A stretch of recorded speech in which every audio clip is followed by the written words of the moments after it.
پودینہ ہر موسم میں ہوتا ہے، یہ خوشبودار ہوتا ہے۔ پودینے کو سلاد کے طور پر استعمال کیا جاتا ہے۔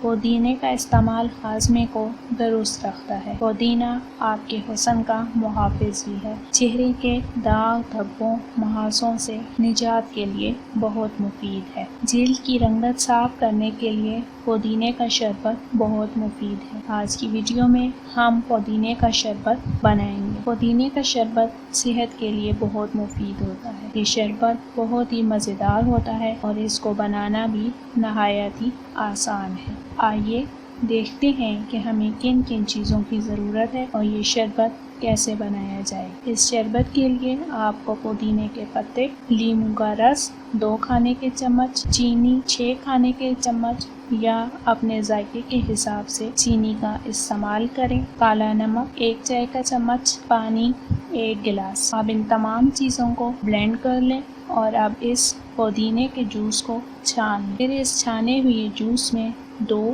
یا 3 گلاس ٹھنڈا پانی ڈالیں اور پودینے کا تازہ شربت تیار ہے۔ پودینے کے شربت کا استعمال ضرور کریں۔